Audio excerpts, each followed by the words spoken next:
All right, we'll get going for tonight. We are hitting up, like I said, the Sixth Commandment, Lesson 25. To start things off, got some introductory things to talk about, but first I want to at least get through the Sixth Commandment itself. So let's join together in reading the Sixth Commandment out loud. You shall not commit adultery.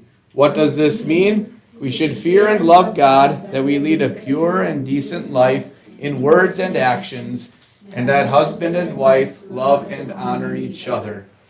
The word adultery, we should probably define that term first of all, because depending on who you ask, you might get different answers. So first of all, just looking at the key term box, adultery is spoiling God's gift of sex by having sexual activity with anyone who is not our spouse. Some people feel that if the two of you aren't married, then it's okay, then it's not adultery. Not the way Scripture describes it. If you are having sex with anybody that you are not married to in the eyes of God, and that's important because unfortunately these days we do have to make a distinction between the eyes of God and the eyes of the state in certain cases, it is adultery. Now, I understand that a topic like this might be a little bit, uncomfortable to talk about. Depending on who you are, where you're at. For some of you, maybe yet, girls still have cooties, boys are icky. For others, maybe you're starting to look at the opposite sex in a different way, and if so, that's not unusual. That's normal. That's great. For some of you, maybe it's a little bit of a laughing matter. You like to giggle about things.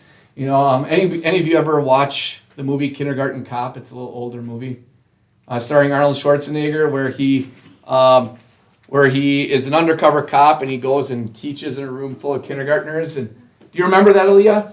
You remember the very start when he first gets there? The little boy raises his hand. His dad is a gynecologist.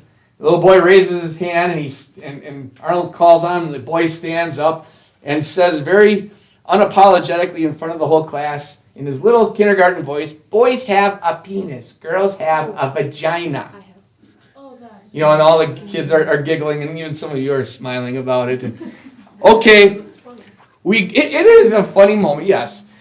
We all have a little bit of that childish humor inside of us, and we like to be goofy and giggly about these things, but we're not going to be getting so much into the anatomy of things and how things work. That's not our focus here. You can do that in your science classes at school.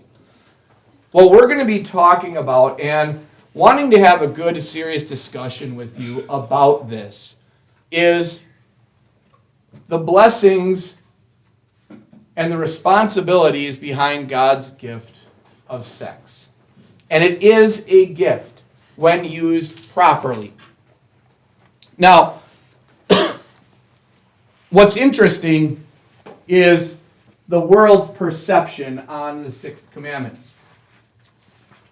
Graham, generally speaking, do you think people in this world would agree that children should honor their father and mother? Yeah. Fourth Commandment. Ladesha, generally speaking, do you think people in this world say you should not murder? No. Fifth Commandment. Generally speaking, guinea pig, in this world, would you say that people would agree that you should not steal? Yeah. Seventh Commandment. Generally speaking, in this world, Jada, would you agree that people would say that you should not bear false testimony? Yeah. So with all of those commandments, generally speaking, people are on board with them. But when you get to the Sixth Commandment, it's totally different, isn't it? I mean, the Sixth Commandment, human sexuality, is in your face all the time. You hear it in the music you listen to. You see it on TV. You see it in a lot of the fashion trends that are out there for girls. In fact, is it hard, have your mom ever complained at times that it's difficult to find clothing that doesn't make you look trashy? Yeah, it is. Because even at your age, which is pathetic, we're trying to sexualize girls. It is so out there. And, the access that you guys have to things like pornography these days. For me, you had to do a little bit of work to find a pornography when I was your age. Because we didn't have, it was just a few years before the advent of the internet. I happened to see my first porn magazine when I was in 4th grade. I was down by the railroad track. I didn't go looking for it intentionally. I was down by the railroad tracks, and it happened to be there. And, what do? You take a look. Oh, yuck, I don't want to look at that. I was in 4th grade. You had to look. Or you stumbled upon it by accident. Nowadays, you can easily access it on your phone. And, I just recently talking with the parent of a classmate of some of yours whose child will be coming here to school next year and already has been exposed to it. And it's difficult because it is such an enticing and addictive thing. Now, girls, I want to have a quick little chat with you on this matter. All right? A couple of things for you to keep in mind as you start dating and enter into that dating world. So, a couple of things about boys. All right? Boys will use love to get sex. Girls will use sex to get love. Who gets what they want? Neither. Wrong. Boys. The boys. They will end up getting the sex. They will use you and get what they want. And that leads me to my second point. Girls, watch out. Because especially as they get into that middle school maybe already, and certainly by high school, there is one thing on boys' minds and one thing only all the time. And if they tell you otherwise, they are lying. And I'm not talking about cars. Football. I'm not talking about that. Fortnite. You know exactly what I am talking about. You don't have to nod your head or whatever, but inside you can just silently agree with me. You know, don't look at you. You're like, I'm not there yet. And if you're not, that is fine. But it's going to happen. I know because I'm a guy. I was once a teenage boy. And I know the thoughts that ran through my head. And so be very careful, be very responsible, because it is a wonderful gift, a wonderful blessing. Used properly can do wonderful things. Used improperly can be very destructive on human relationships. So, with that in mind, getting into part 1, what is God protecting in the 6th commandment? Remember, I said he's protecting something in each of these commandments. Marriage is one thing. What else is he protecting? Faith. Not quite faith, no. What do husbands and wives do? What are they allowed to do? Talk. You don't have to be married to be allowed to talk. Kiss. Even more than that. Love. God's gifts of marriage, sex, and the family. Is that a question? No, can I sharpen it? Yes, you may now sharpen your pencil. Thank you kindly for waiting until I was done. So God is protecting his gifts of marriage, sex, and the family.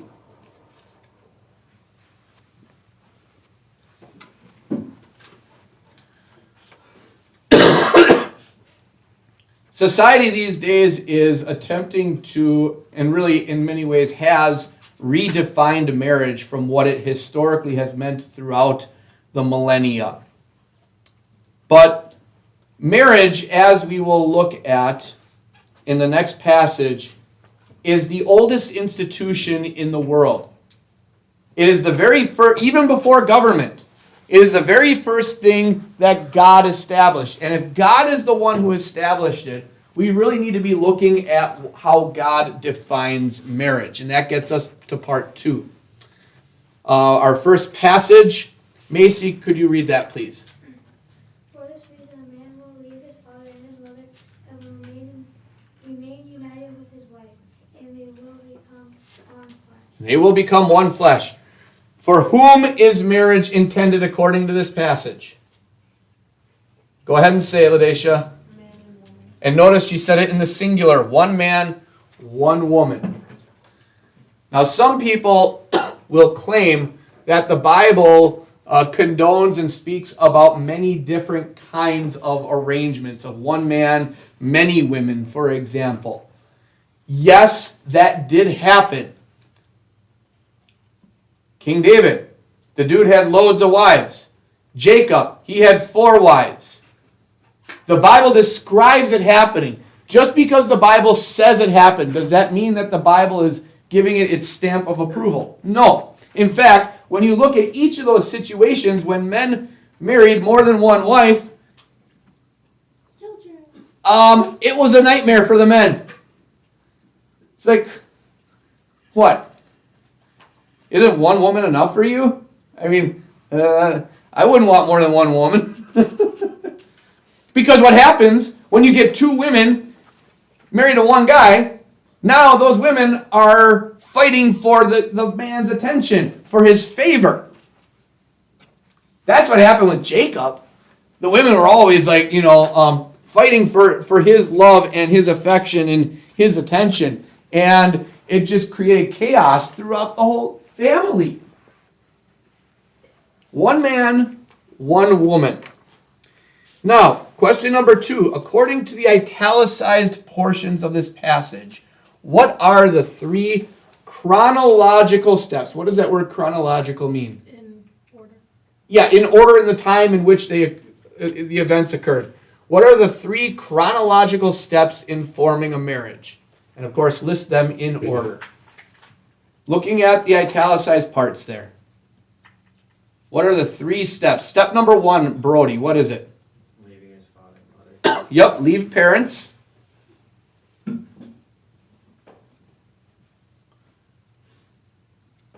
What is step 2? Unite with his wife. Yep, unite to spouse.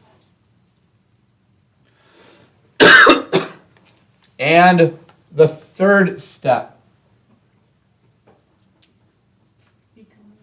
become one flesh. Yep. And we're going to look at what each of these mean. Well, first of all, leaving parents. That means a couple of things, especially leaving his father and mother. First of all, it means they're no longer living under the authority of mom and pop.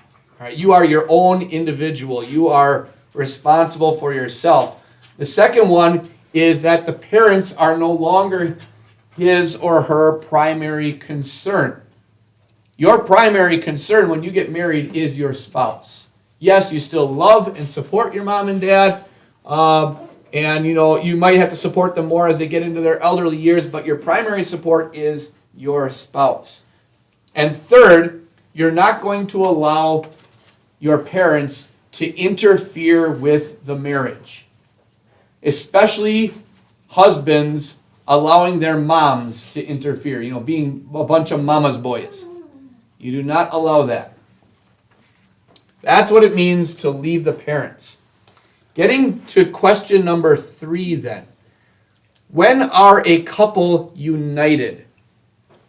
That's the first question here. And then how does that take place? So when are they united? When they get married. When they get married, yes. And how does that take place? In a church. Not necessarily. Like In the government. Okay, so first of all, you're talking about like an appointed official of the state. It could be a pastor who is licensed by the government to do that. It could be a justice of the peace, a judge who does that. So you got the judge, you got the 2 individuals. Then what? What comes next? Vows. Yes, very good. When 2 people speak their vows to each other and to God before his representative in the church and or state. And these vows must be sincerely and freely given. without coercion, without manipulation. You have to be of sound mind. So, for example, sometimes I have told people that if one of you shows up drunk to your wedding day, I am not performing the marriage. Because you are not of sound mind and you are not capable of making a sound decision in your inebriated state. I'm not a big fan of people who treat light or make fun of or make it like a joke their wedding day. This is a special, serious event. I mean, you are making a serious commitment to an individual, and they deserve the respect that dictates. That you are going to be serious about this, just as you deserve the same thing from them. Shh. No, I'm just kidding.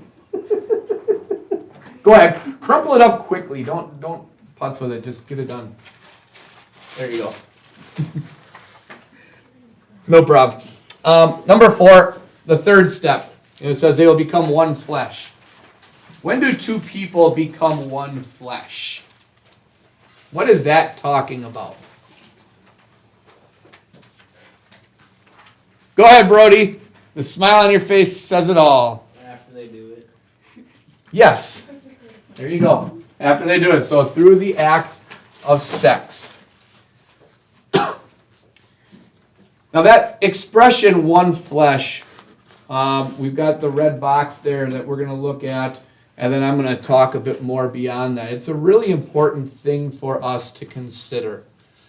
So looking at that red box, one flesh, in marriage we see that when husband and wife consummate the marriage, that is the act of sex, they become one flesh.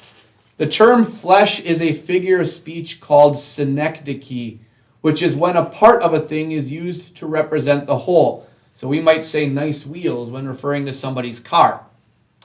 The word flesh isn't referring to just our bodies. It's referring to our whole being. When we give ourselves in the sex act, there is more going on than a physical bonding. Sex is a method God invented to do whole life entrustment and self-giving.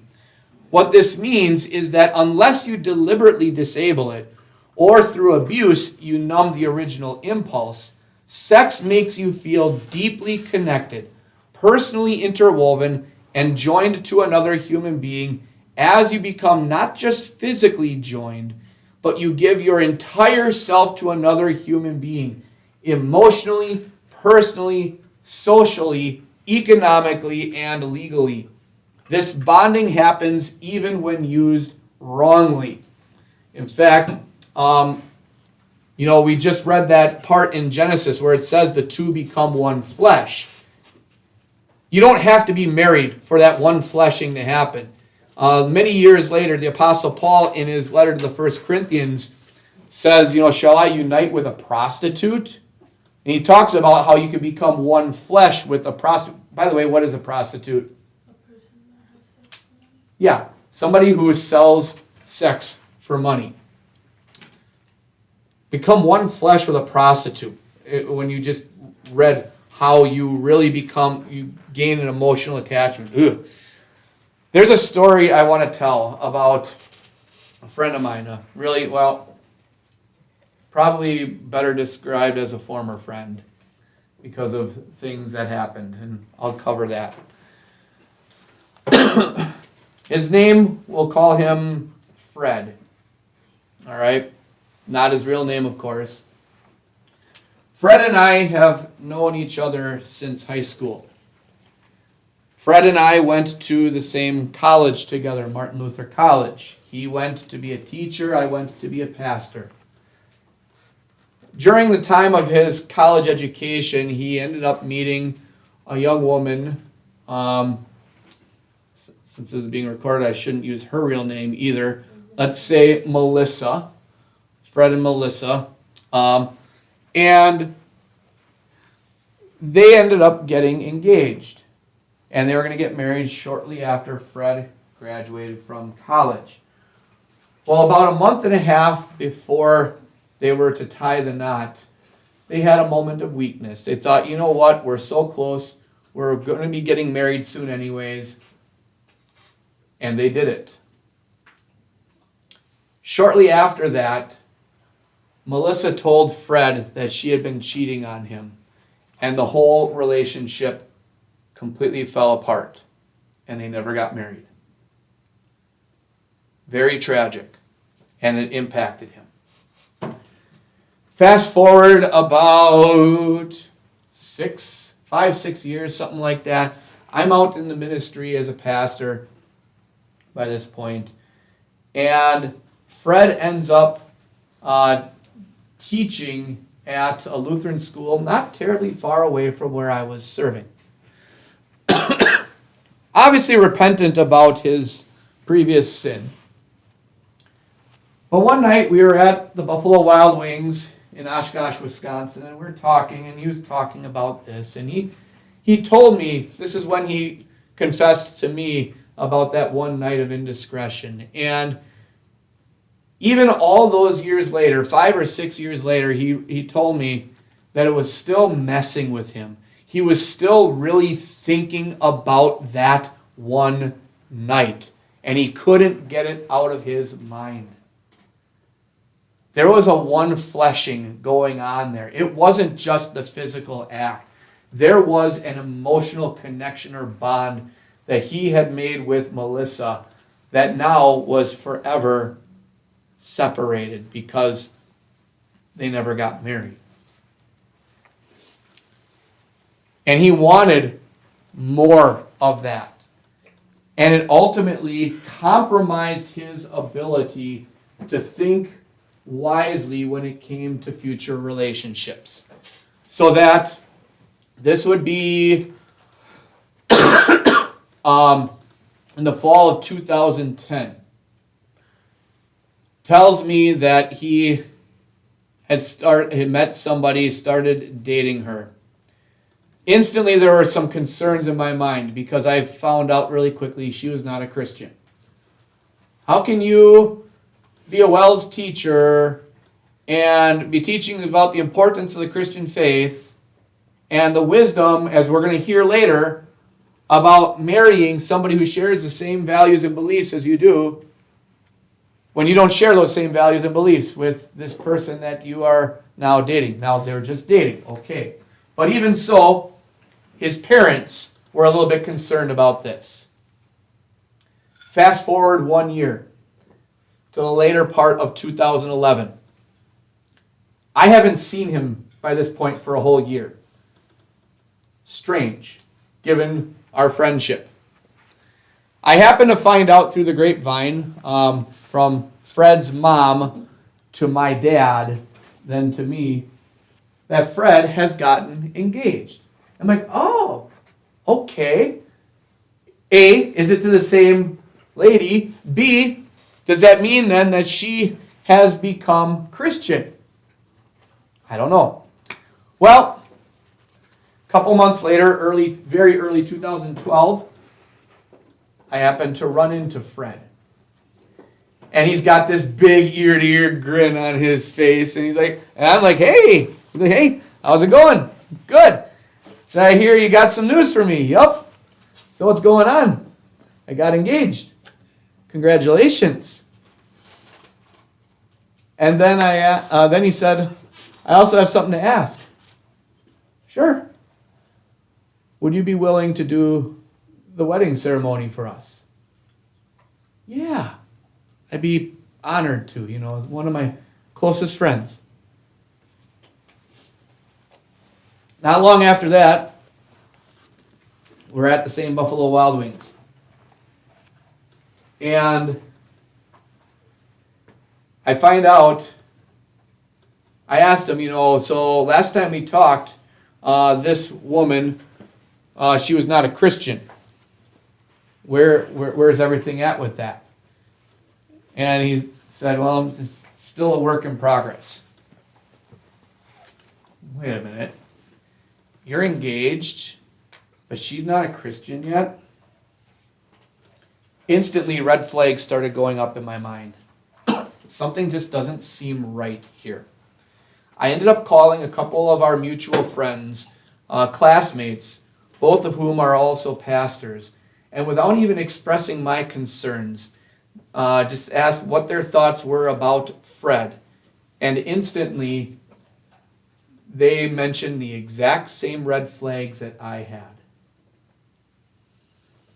Time goes on a little bit more. We get into the later part of March 2012.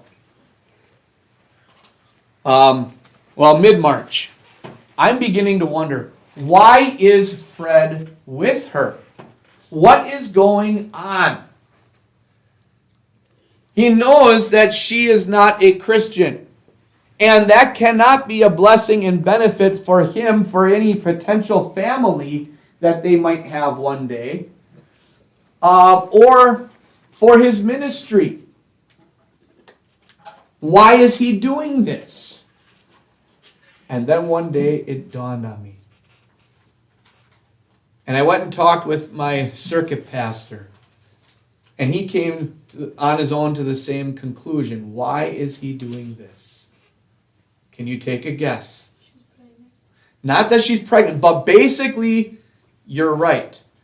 That they are being intimate with each other. That he is sleeping with her. Not long thereafter, I call Fred's parents toward the end of March. And the most telling thing to this point was Fred's dad saying, I knew this phone call was coming.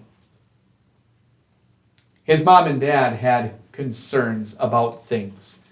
I even asked him about this thought of mine. Is this why he's still with her? And Dad confirmed it. Apparently, Fred had confided in his parents. Sex is a powerful tool. Used appropriately, it can bring two people together in a wonderful way and solidify and reinforce that covenant, that oath, that vow that you make with each other. When it is used inappropriately before the proper time, it can mess with the brain matter. And the red flags that everyone else around you see, you become colorblind to. And you do not see them.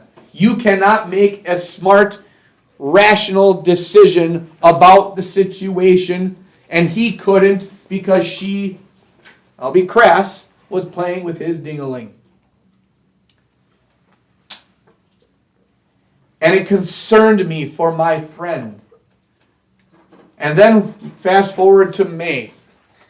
I had Fred over to my house for supper, to hang out. And I didn't get into the whole, I think you're sleeping with your fiance. I didn't cover that at this point in time, okay? But I did express my concern regarding where she was at spiritually from what I was hearing. And encourage him, you need to have that difficult conversation with her. Fast forward to July. We're at the B-Dubs again. And watching World Cup soccer, you see a continuing trend here, right? And I make it clear to him this thing. If she is not a Christian, by the time the pre-marriage counseling happens, I cannot preside over the ceremony. I cannot, as a Christian pastor, perform the marriage of a Christian and an unbeliever. The reason for that is this. My whole counseling comes from the Word of God. I am entrusted with the sacred handling of that treasure. can someone who is not a Christian have a respect then for that counseling? They cannot. Not in faith. And if the whole basis of my message to them is that Word of God, we can't do things. Now, am I saying that you can't?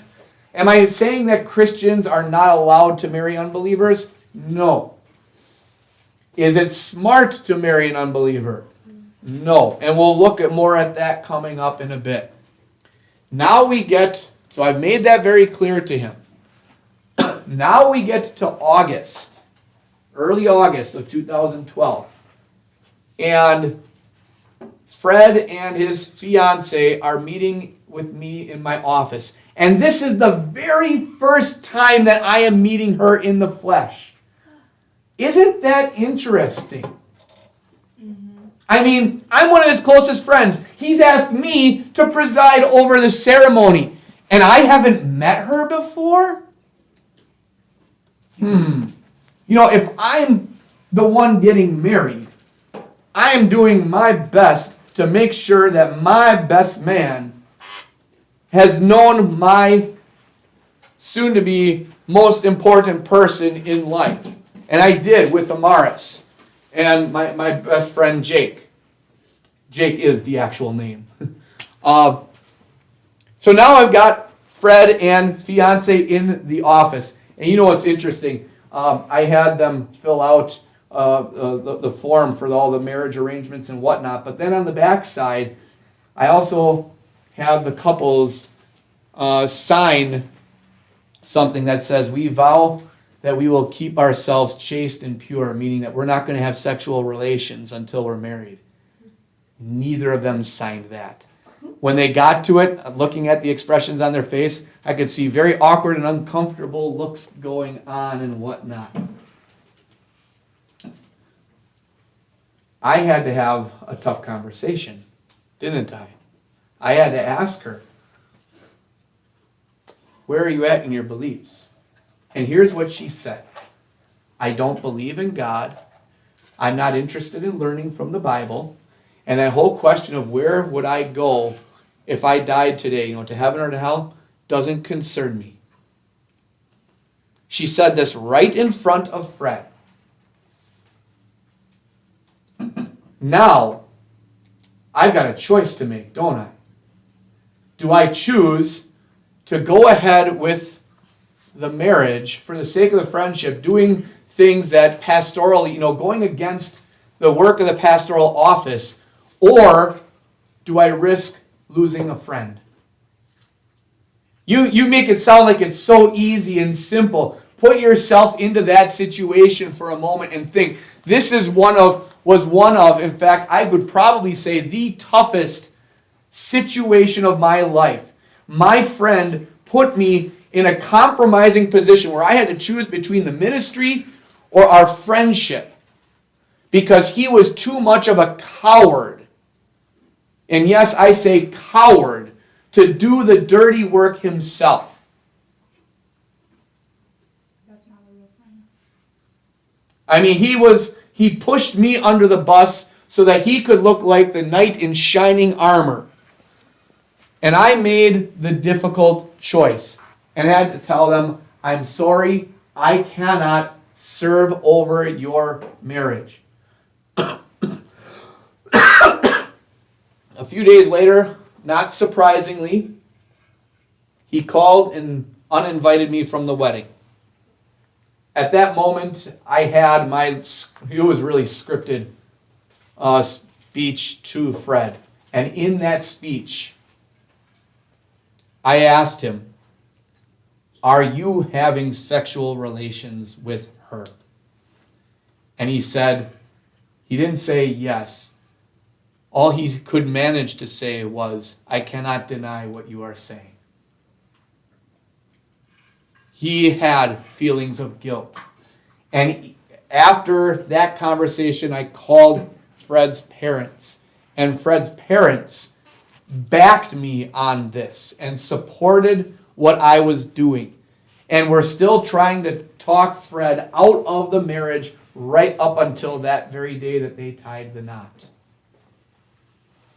I was, throughout this whole thing, I never, even over all these years, I have never rebuked Fred for taking advantage of our friendship like that. My concern in that moment was his spiritual well-being, because it was not well, and he knew it. But it all goes back to that moment, so many years earlier, 10 years earlier, with, the name was Melissa, I think I called her, right? Yeah. That one night when they had sex. Sex is a powerful tool, as I have been saying. A few years later, I was at Miller Park in Milwaukee watching a Brewer game, and my parents called me and said, "Hey, Fred's parents, we just saw them on TV. They're out on the TGI Friday deck out in left field." And I looked over there, and sure enough, clear as day, I could see his dad, his big curly red hair. So I go over there, talk to him. Very first words out of Fred's dad's mouth: "Has Fred called you?" No. I had tried calling him once, maybe about 4 months after all that went down. Never heard anything. Tried to reestablish contact through his parents multiple points through the years. I have forgiven him, but we haven't been reconciled to each other to this day. And I tried to figure out why, and eventually I did figure it out, and his mom even confirmed it to me because she had a talk with him. Why doesn't he get in touch with me? One, the embarrassment, because he knows what he did to our friendship. He knows that that was wrong. And number two, for the sake of keeping peace in his marriage, because they are still married to this day. And to this day, last I heard, decidedly she was not Christian.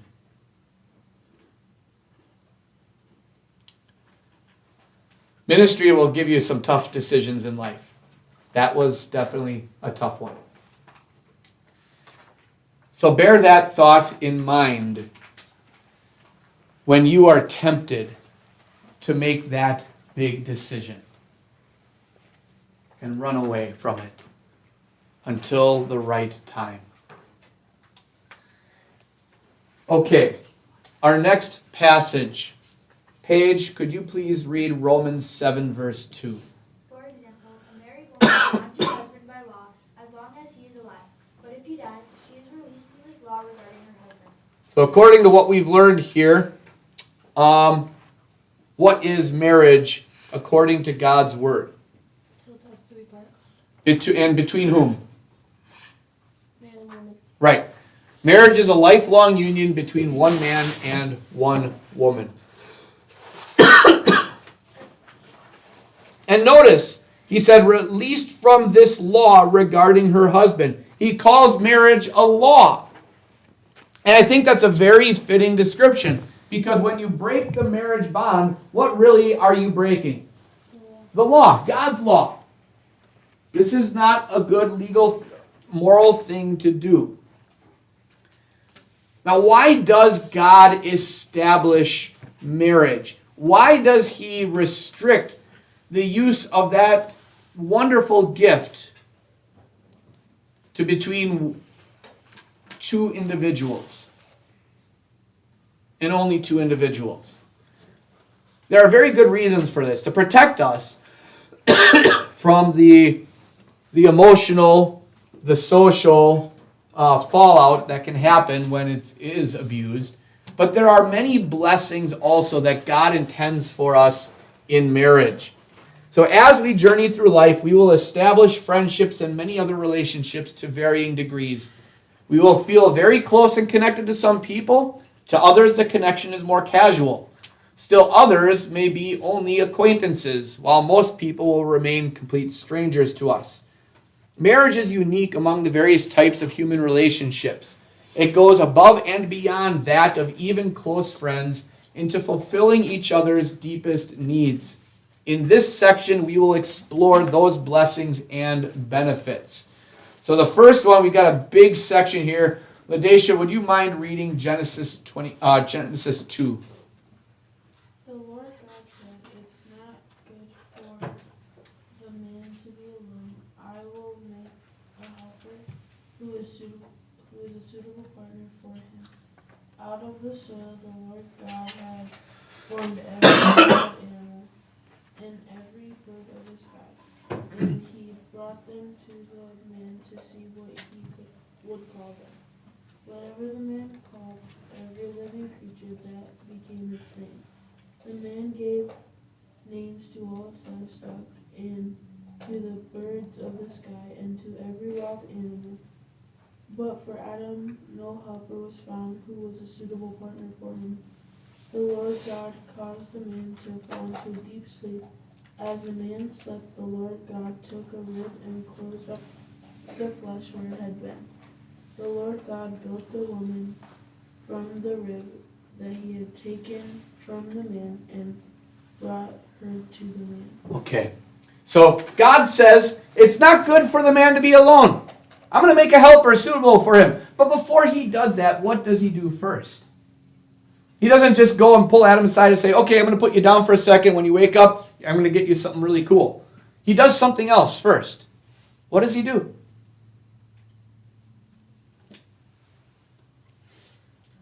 What does he do? What does God do before he makes this suitable helper, before he makes woman for man? It has to do with the animals. What was it? Were you guys following along? Yeah, he had all the animals parade in front of Adam so that he could name them. But here's what goes on. It's more than just the naming that's taking place. You see, as those animals are going by, Adam begins to notice something. That, hey, Daddy Lion has Mommy Lion. Daddy Elephant, Mommy Elephant. He's seeing that these animals have multiple kinds just like each other. What about him? Where's the one that's like for me? Why did God do this? What was God making Adam aware of? And what desire was he creating in Adam?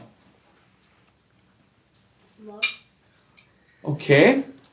It was a desire for companionship. You see, God could have just, again, put and said, it's not good for Adam to be alone. I'm going to make a helper suitable for him. Adam, go to sleep. Boom, sleep. Pull out the rib. There's a woman. Adam wakes up. Adam, here's Eve. Here's your companion. And I'm sure he would have been like, cool. But he doesn't do it that way. Instead, he makes an awareness in Adam, first of all. An awareness that he is the only one. And through that awareness, he gains greater appreciation for what God does for him in creating woman. That this was a great thing. That he is no longer alone. And so the first blessing of marriage is companionship. Companionship.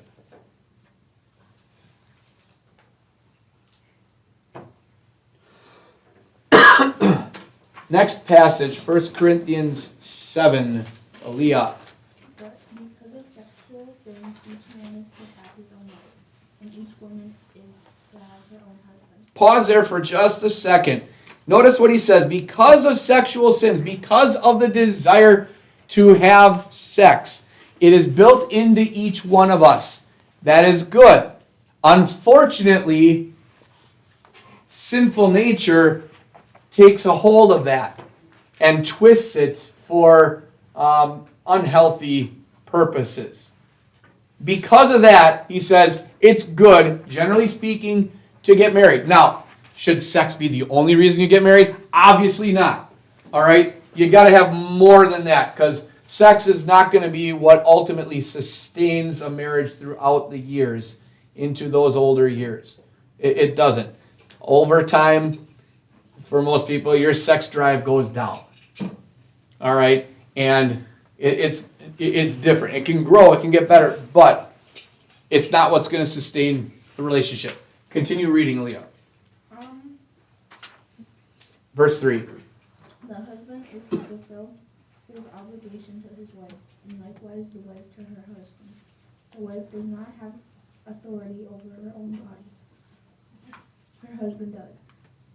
Likewise, the husband does not have authority over his own body. His wife does. Do not deprive one another unless you both agree to do so for a time, in order to devote yourselves to prayer and then come together again. All right.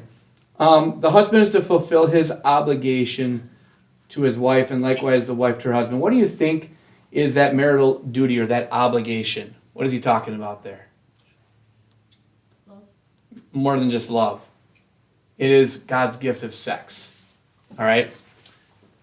Notice what he says, that the wife's body does not belong to her alone, but to her husband. And in the same way, her husband's body does not belong to him alone, but to his wife.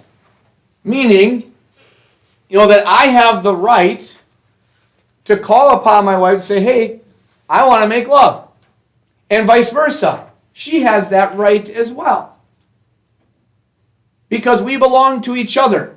The marriage relationship, and this is why some people really miss the boat. Marriage relationship is not about what you can get out of it, but what you can put into it, what you can give. It is about giving of yourself. And you do that appropriately through the act of sex. Next passage, Jada, Psalm 127. Sons are a heritage from the Lord, children are a reward from him.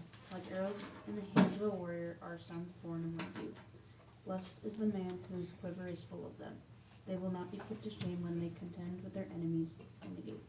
So the third blessing of marriage? Children. Yeah. Children. Sons. And how do children come along? Through sex, right? And that tells us a little bit also why sex is a powerful tool, because it is through the act of sex that God creates human life. And actually, almost all life is, your sexual reproduction. And so it's a great tool. Now, children take a lot of work, a lot of training and discipline, and there's some responsibility there.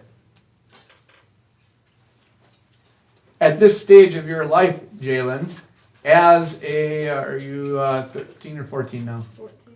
14-year-old, are you ready to have children of your own? No. From an emotional, a social, a maturity standpoint, no, you're not. Biologically, you probably could. Oh. Probably. I don't know, for certain. I'm not going to ask those sorts of questions of you ladies, each in your own time and way. But around your age, sometimes younger, you become ready to have kids. Imagine, hypothetically speaking, girls, all of a sudden one day you find out you're pregnant. Oh, I would cry.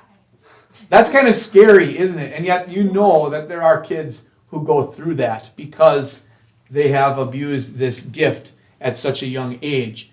And that's a scary, intimidating thing, because children they're a blessing, yes, but they're also a huge responsibility, which also teaches us that sex is, requires responsible use. Okay? Interesting one right here. Children are a blessing not to be overlooked, the red box. In ancient societies, even up to relatively modern times, having children was the main way to achieve significance for an adult. Consequently, there was a lot of pressure placed upon people to marry and have children. Now, as the financial commitment in raising children continues to increase, children are looked at as a burden. Yet what does God have to say about children? Consider the following Facebook post from a classmate's wife back on October 10th, 2015. So quite a while ago now, a little over 8 years ago. When I'm out with all the kids, I usually get the comment, "You have your hands full." I'm used to it, and it doesn't really bother me, even if I can tell the person thinks I'm crazy, because yes, I usually do have my hands full. It's not a bad thing, just reality. So I was taken aback this week at the dentist when an older couple saw me with the kids, and the man said, "Are these all yours? And one more on the way?" One of them was already getting her teeth cleaned, so he only even saw 3, and they were quietly playing. Then he said, "I feel sorry for you." Seriously? He was walking out, and I was too surprised to get a reply out. But it brings to mind a Bible verse. Sons are a heritage from the Lord. Children are a reward from him. Blessed is the man whose quiver is full of them. I view my children as blessings from God, even though they do keep my hands full. It's a blessed kind of full. It's too bad that others see the need to have pity on those of us who are blessed with children, no matter the number.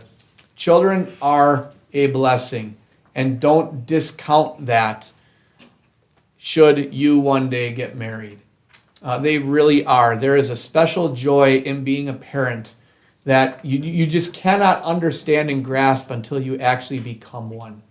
It is a really special thing. I think of just last night with Serenity. She knows that Daddy a lot of times has to go to church in the evening and not be there to have family time because he's going to talk with people about Jesus. And I had a meeting for some people who became members last night and had to talk through some doctrinal things first. But it was a really good meeting, and she thanked me for it. Her son thanked me for it, and they asked me to thank my family for it. And I got home, told my wife, they said, "Thank you for letting me do that." And then went into Serenity's bedroom, and she's just laying there. She's just over 3 years old. And she smiles and sees me, and I said, "I went to talk with people about Jesus tonight." And she's like, "Yeah." I said, "Well, the people wanted me to thank you for letting me go and do that." And she said, "You're welcome." And held her arm up so that way I could come in, and she gave me a big hug. Those things, moments like that when you, Lord willing, have kids one day are going to melt your heart. And you'll do anything for those kids. You'll die for them without even hesitating. It's an awesome experience. We got a couple more passages. Malachi 2, verse 15. Jalen. Has not the Lord made them one? In flesh and in spirit they are his. And why one? Because he was seeking godly offspring. So guard yourself in your spirit, and do not break faith with the wife of your youth. Yeah. Why does God make them one flesh? Because he was seeking godly offspring. So question number 2, should get out of the way here. In a perfect world, everyone, married or not, would be godly and would be in good standing with God. In a fallen world, that is not the case. Since the fall into sin, God intends for a couple of things to happen through marriage. What are those 2 things? The first thing, what does God intend through marriage from this passage that Jalen just read? Not just any kind of children. What kind? Godly offspring. Godly offspring, meaning raising godly children. Studies show, and even just my own personal observation has seen this, that children who come from homes broken by divorce are typically at much greater risk of falling away from the faith than those who are raised in a stable, healthy home. Not always. There are those who buck the trend. Of course, Ladacia, also, you have a very strong support system with your extended family as well. Your grandparents. Your grandparents are pretty great people. Yes. Yes, they are. So, but in those things can be factors too. But I have seen this very much. The next passage, Jenica, 1 Corinthians 7. For how do you know, wife, whether you will save your husband? Or how do you know, husband, whether you will save your wife? Now, do husbands and wives go to get crucified for each other? No. No. So in that sense, we're not saving. But how can we save our spouse? How can we help our spouse to be saved? Okay, it has to do with that. Church, yeah. So helping our spouse along the path to heaven. And you do that by being a good Christian example for them, by leading them into God's Word, by going to church together. You do all of those things and more, and it's going to help your spouse remain in the Christian faith.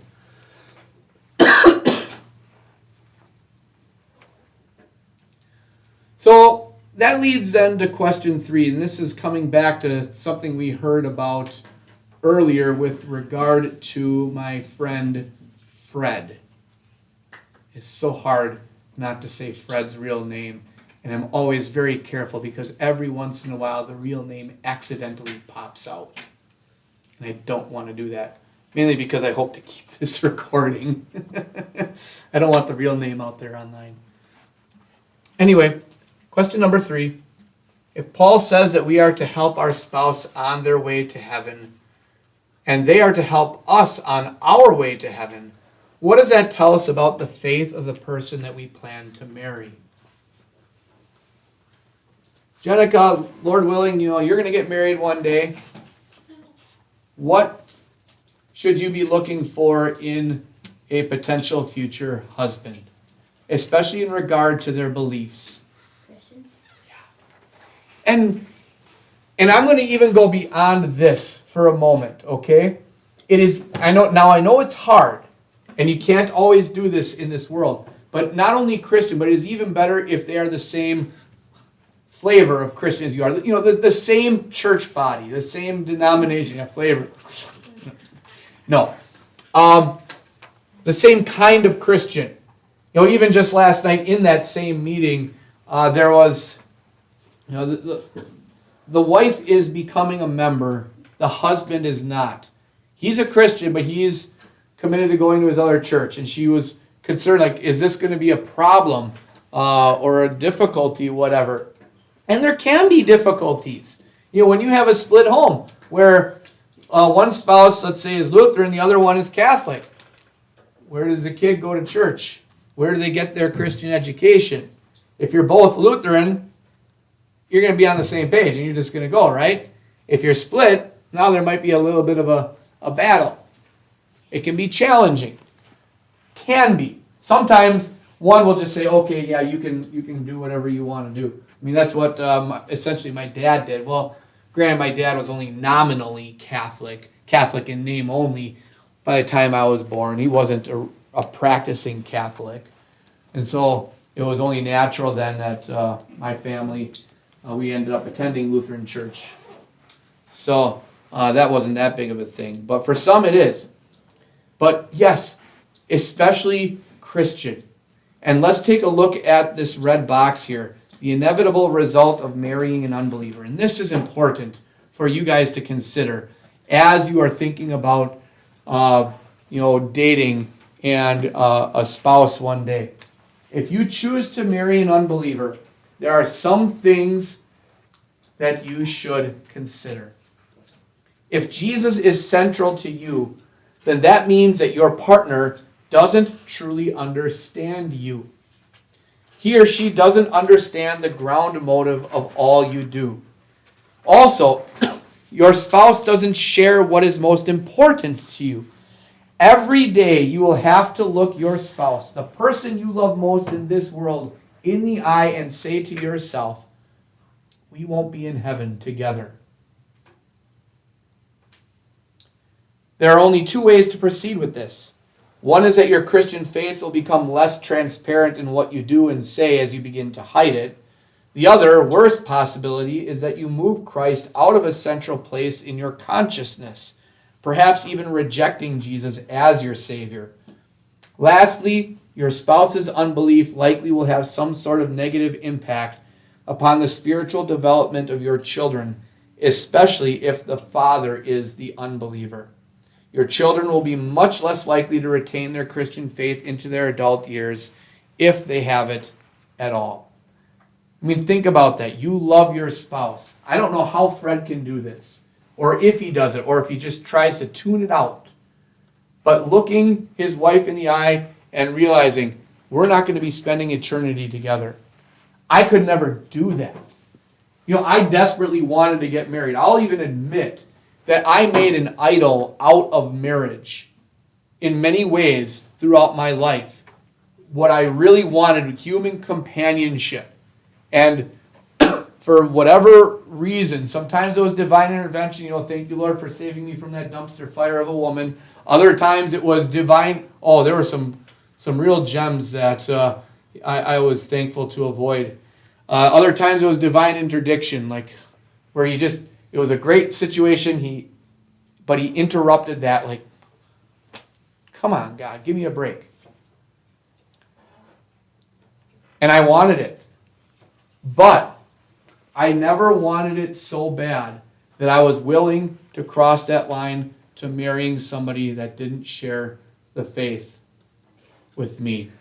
It would be better to remain single because of what we just looked at there in that red box. Mark Twain was not only not a Christian, but a bit of an anti-Christian.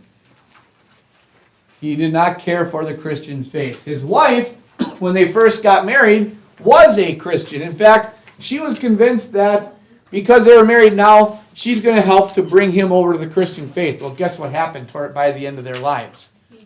She was more an unbeliever than she was a Christian. There's another reason to be cautious about marrying whomever you want, just because you might click, because he might be funny, because she might be smoking hot. There are other more important, deeper things that are essential for marriage, and faith is one of them. Now, part 4. How do we break the 6th commandment? Brody, would you mind giving my voice a break here and read the bold paragraph? While the act of adultery itself is highlighted in the wording of the Sixth Commandment, there are many more ways that we can break the Sixth Commandment with our thoughts, words, and actions. This section will briefly cover those ways. Bible passages will be referenced, however, they do not have to be read in cases where the sin is apparent. Okay, so Roman numeral 1, in respect to our actions, how do we break the 6th commandment? Letter A, by being harsh toward our spouse. So yelling at them, degrading them.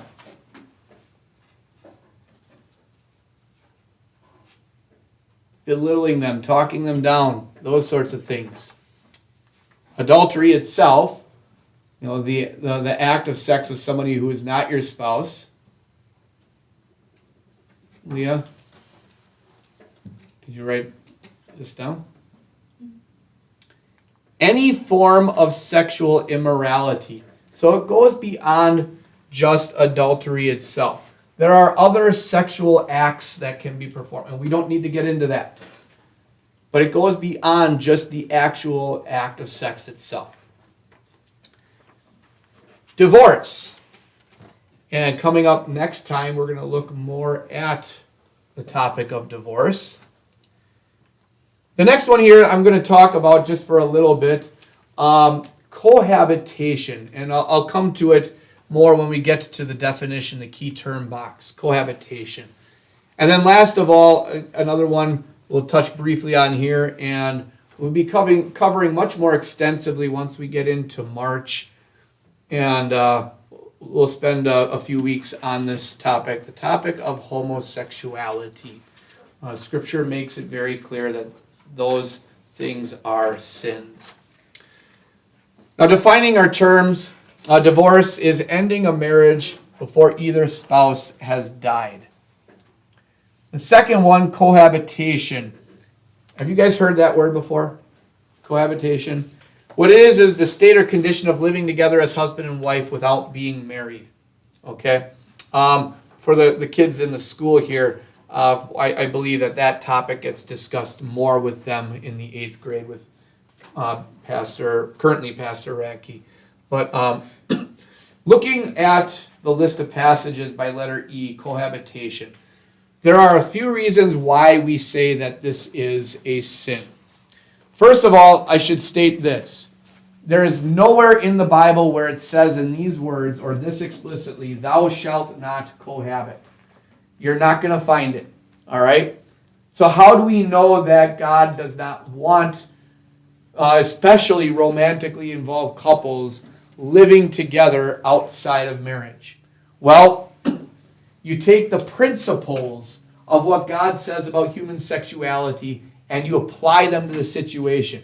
God doesn't speak on a number of subjects in the Bible specifically of whether they are and say you shall do this or you shall not do this, but you can figure out the principles. Like, for example, Graham, there's no place in Scripture which says specifically that I am not allowed to cut off your finger.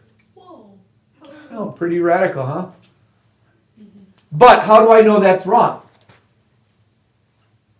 He's like hiding his finger. Aren't you harming your neighbor? There we go. Yeah. What did we learn just last week in the 5th commandment? That we shall not hurt or harm our neighbor in his body, right? So we take the principles of what we learn and we apply them to the situation. And that's what we do with cohabiting. Ephesians 5 verse 3 says, there must not even be a hint of sexual immorality. A hint in your relationship. If a romantically involved couple is living together and they're not married, what do you think the odds are that they are sleeping with each other? Pretty high, right? In fact, high enough to say in almost every single case that if they say they're not having sex, you're comfortable enough saying you're lying, right? Pretty much. In fact, I've even gone there before. I still remember having a young man in my office back when I was young and not far out into the ministry, and he insisted that there's no hint going on here, that they weren't having sex. Well, guess what? News I found out, not, maybe a couple months later, she was pregnant. And I'm just like, praise Jesus, we had another miraculous conception. Wow, how amazing. And I'm dripping with sarcasm right now because obviously there was no miraculous conception. He was lying. They were having sex. She got knocked up. She was pregnant. There is a hint. If you are living together as husband and wife, more than likely you are sleeping in the same bed. And if you're sleeping in the same bed, don't tell me you're staying on your own sides all the time. It doesn't happen. Because of the very next passage, 1 Corinthians 6 verse 18, which says, flee from sexual immorality. Of all the sins that the Bible tells us to flee or get away from, it's sexual sins. Because of the strong desire that can be created in us. In fact, cohabiting is the exact opposite of fleeing. Because when you are living together, there will be points and times when you see each other in your skimpies, or maybe even less. And you're going to tell me that you can restrain yourself when you're seeing that? Good luck. I know I wouldn't be able to. There's a reason why Amaris and I didn't live together before we got married. In fact, there was a reason why I didn't even let her stay at my house overnight before we got married, except in extreme rare circumstances. And I made it known so that way there was no cause for offense or a hint, such as like when we got back from the airport at 2:30 in the morning and she was dead tired, or when she had driven from her parents' place where she was living, was going to go to a place north of me for work, and along the way she almost got to my house, and she suddenly fell overwhelmingly sick. and she just physically couldn't drive. And from 9 a.m. that morning until 8 a.m. the next morning, other than going to the bathroom, she was in my recliner, just sick. And I still remember, it was so cute. Erin, can you get me a popsicle? She was just, her throat was so sore and whatnot. And I was happy to serve her, but special, rare exceptions. I didn't even let her stay at my house. The third passage there, John chapter 4, verses 16 through 18. If there is a passage which condemns cohabiting specifically, this one comes pretty close. Here Jesus is talking to a Samaritan woman, and he says, go and call your husband. And she says, I don't have a husband. He says, you know what? You're right that you don't have a husband. The truth is, you've had 5 husbands, and the man you're now with is not your husband. A little bit of a rebuke there, isn't there? First of all, for treating marriage in a very fast and loose way, like it's a revolving door. But also, he rebuked her for the cohabiting situation that she was in. So that one's pretty clear. God, there's a lot of reasons why people might cohabit. For economic reasons, that financially, hey, this is cheaper, only one expense. Other reasons might be, you think you have a high view of marriage and you don't want to get divorced and you want to test things first to see if you're compatible. But here's the thing. Every statistic out there, every study, sociological study will show that those who cohabit before they get married are more likely to have their relationships end prior to marriage or in divorce. Those who cohabit before marriage are much more likely to be unfaithful to their significant other or their spouse. Those who cohabit before marriage are at a much greater risk of being involved in domestic violence. And I can go on and on with this list. I can have 2 whole sessions with you guys to talk about how, from a scriptural point of view and a sociological point of view, cohabiting is not a wise practice. And my encouragement for you, do not do it. Because I want you to have a healthy, successful relationship. First of all, with God. And you cannot do that when you are living in sin. The second reason is because I want you to have a healthy, successful relationship with your significant other.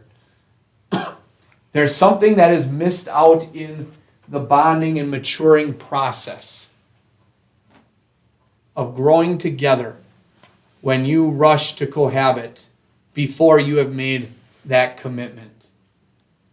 God knows what he's talking about. Wait until you get married. The other one, homosexuality, that is being sexually attracted to a member of the same sex rather than a member of the opposite sex.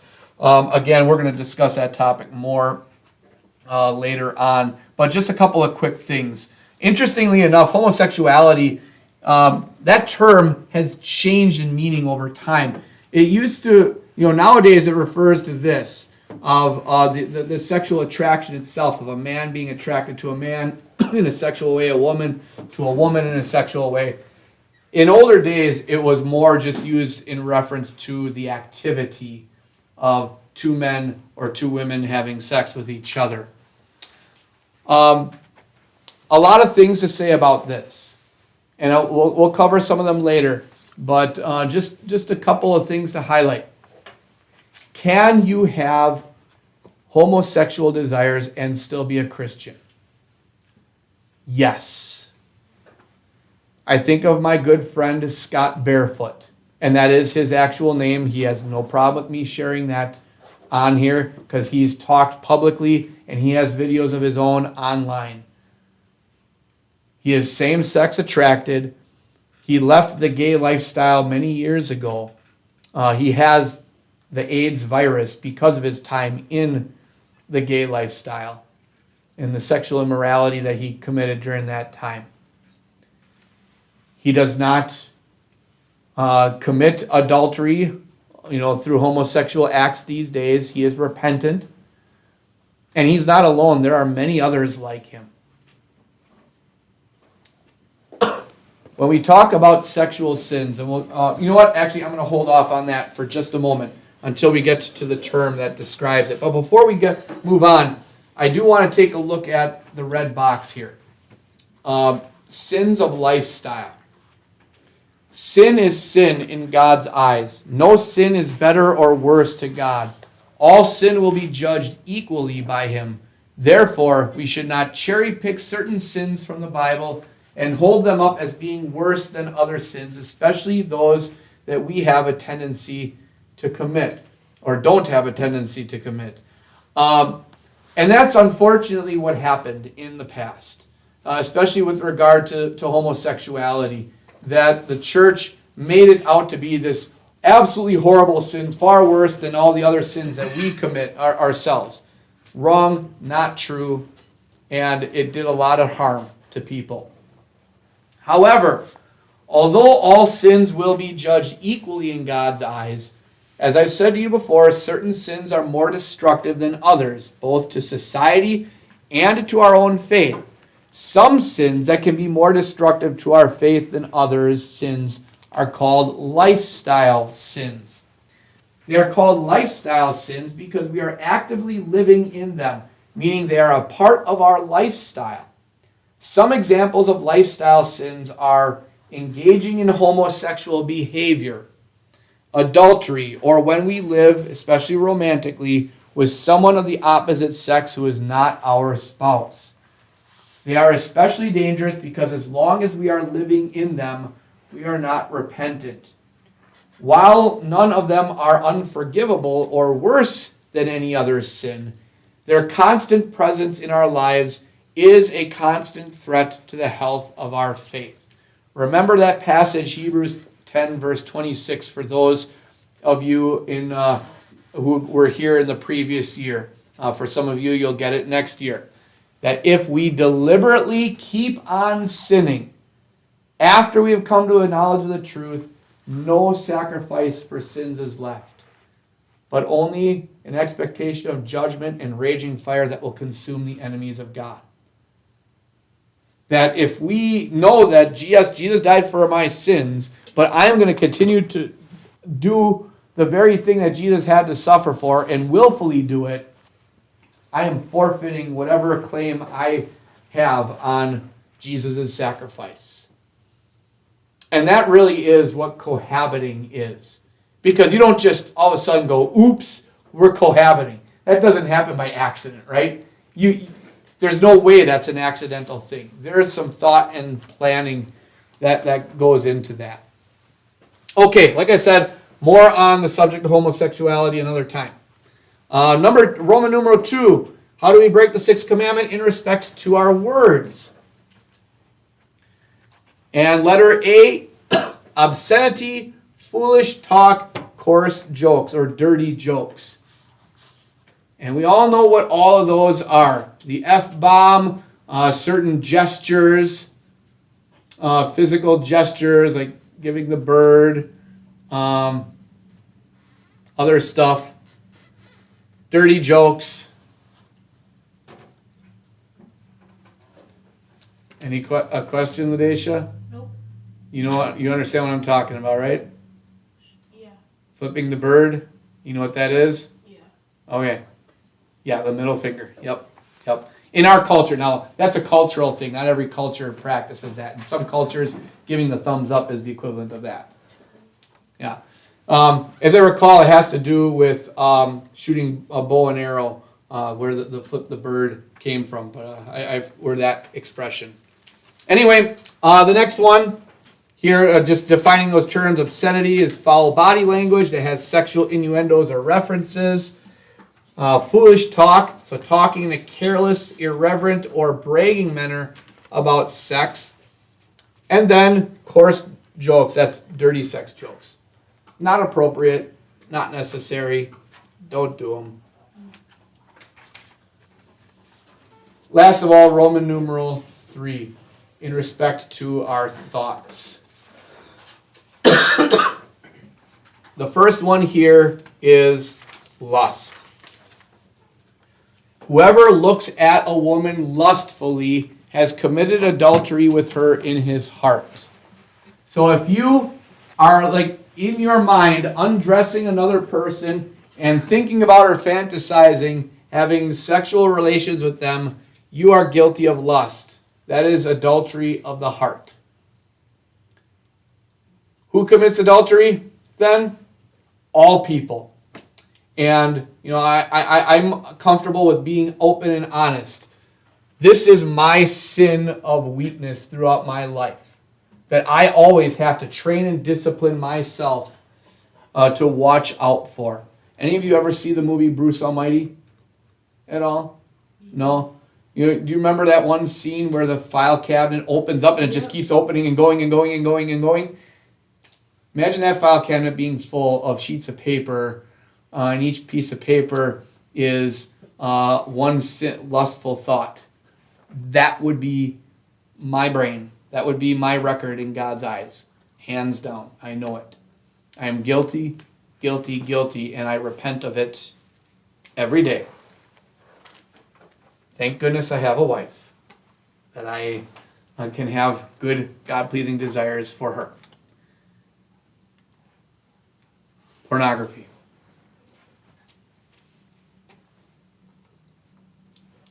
And to close things up for today, I want to take a quick little video or watch a quick little video regarding pornography. Very important topic, especially for your age group, because like I said earlier, it is so easily accessible, but it can also be so dangerous for us. Well, first of all, I got to get the term. Pornography, media or places like strip clubs designed to create lust in our hearts and sexual arousal. And it can be many forms: pictures, movies, games, internet videos, websites, written word, so on. All right. Now, let's watch. Sexual tastes vary from person to person, but with the current pornography epidemic, as some call it, one has to wonder how exactly this may affect our desires and perception of sexuality. Moreover, how does it affect our sex lives? Pornography constitutes about 25% of all search engine requests and is the fourth most common reason people give for going on the internet. And while it may seem to simply facilitate an instinctual sexual response linked to millions of years of evolution, the truth is, pornography has dynamically changed over time, ultimately molding our tastes and desires. The not-so-shocking truth is that pornography has profound consequences for the brain and acts in many ways like a drug. With prolonged exposure, your tolerance is increased, and many often find themselves addicted. Though it's not a physical substance, it leads to the same general loss of control, the compulsiveness to seek out the activity despite negative consequences, and withdrawal when it goes away, much like that of gambling or running, for example. The issue is that continued exposure can cause long-term or even lifelong neuroplastic change in the brain. Dopamine is released as a reward whenever we accomplish something, whether it be eating to sustain life or sexual activity to produce future life. And this dopamine consolidates neural connections in order to drive us to perform the same activity in the future. In other words, it alters and forms the brain cells to motivate certain actions. It rewires your brain. The National Institutes of Health measure drug addictiveness by testing rats. The rat is trained to press a button in order to get a drug, and the harder it works indicates how addictive the substance is. It turns out that the more addictive a drug is, the more dopamine we see released. And while there is, unfortunately, no rat porn that we can give to them, we do know that dopamine is also released during sexual excitement, which pornography plays right into. The more time you spend doing it, the more dopamine gets released, which reinforces the behavior and makes you not only desire it in the future, but require it. And as you begin to imagine these images away from the computer or while having sex, they become reinforced. Furthermore, each orgasm releases even more dopamine, which consolidates the connections made during the session. It's a feedback loop that becomes harder to escape. And just like a drug, your tolerance for visual stimulation has now compounded, making it more difficult to be turned on by reality. Pornography addiction can often lead to finding your mate less attractive. The good news is, it doesn't have to be permanent. Usually when people understand the mechanism and realize it's affecting their relationships, they can stop. The brain is often described as a use it or lose it system because the neural connections you stimulate grow stronger and desire to be activated, while the ones you ignore become weakened. Much like your muscles, which, if sitting still all day, itch for activity, but after prolonged non-use, they become complacent. Luckily, because of this use it or lose it brain, the same neuroplastic system that proliferates these habits can also be used to acquire healthier ones. Got a burning question you want answered? Ask it in the comments or on Facebook and Twitter, and subscribe for more weekly science videos.